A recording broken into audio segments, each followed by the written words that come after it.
बात 11वीं सदी की है। राजा प्रसेनजीत ने बहराइच के राज्य की स्थापना कर ली थी। ये एक संपन्न राज्य था। अवध गजेटियर के अनुसार बहराइच के महाराजा प्रसेनजीत के घर 990 ईस्वी के माघ माह की बसंत पंचमी के दिन एक पुत्र ने जन्म लिया। पिता ने पुत्र का नाम सुहेल देव रखा। आगे चलकर महाराजा सुहेल देव ने अपने साम्राज्य का विस्तार पूर्व में गोरखपुर और पश्चिम में सीतापुर तक किया।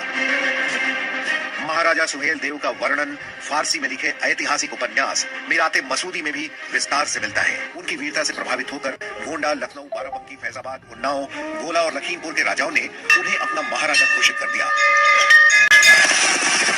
हिंदू गौरव की रक्षा के लिए महाराजा सुहेल देव पासी के नेतृत्व में कई युद्ध भी लड़े गए।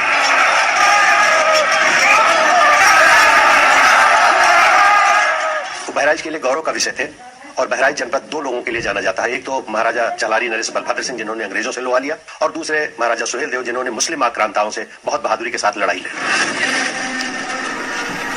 सुहेल देव की वीरता की कहानी का सबसे महत्वपूर्ण हिस्सा शुरू होता है जब महमूद गजनवी भारत की विरासत और खजाने को लूटकर वापस जा चुका था।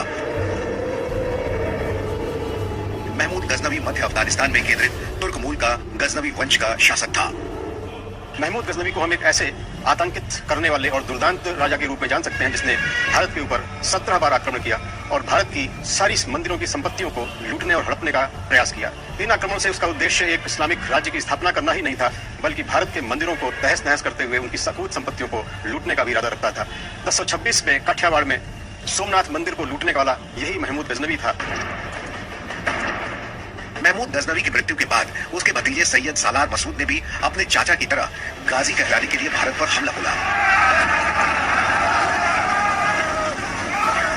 सैयद सालार मसूद की सेना ने दिल्ली पर आक्रमण किया।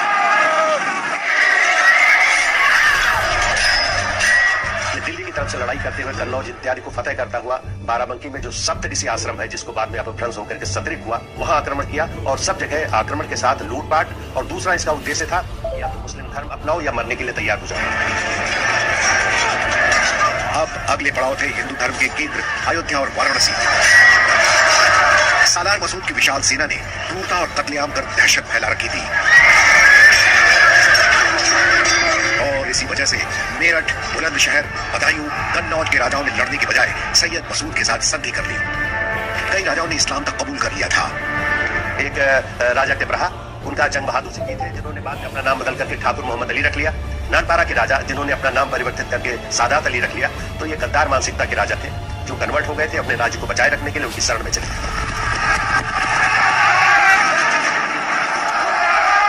तमाम राज्यों को जीतकर सालार मसूद ने कन्नौज को ही अपना केंद्र बना लिया। यहां से अयोध्या और उसके आसपास के राज्यों को लूटने की योजना बनाने लगा। लेकिन मसूद के इरादों की खबर महाराजा सुहेल देव पासी को उनके गुप्तचरों ने पहले ही दे दी थी। अब यहाँ पर प्रश्न यह उठता है कि सैयद सालार मसूद ने सुहेल देव पर आक्रमण क्यों किया? बहराइच में उसके आने का क्या उद्देश्य था और वो किस प्रकार बहराइच को विजित करते हुए अयोध्या पर आने की इच्छा रखता था? इस कहानी को जानना नितांत आवश्यक है, जिससे कि हम ये जान सकें कि सुहेल देव ने अपनी वीरता का परिचय किस प्रकार। तमाम राज्यों को जीतकर सालार मसूद ने कन्नौज को ही अपना केंद्र बना लिया। यहां से अयोध्या और उसके आसपास के राज्यों को लूटने की योजना बनाने लगा। लेकिन मसूद के इरादों की खबर महाराजा सुहेल देव पासी को उनके गुप्तचरों ने पहले ही दे दी थी। अब यहाँ पर प्रश्न यह उठता है कि सैयद सालार मसूद ने सुहेल देव पर आक्रमण क्यों किया?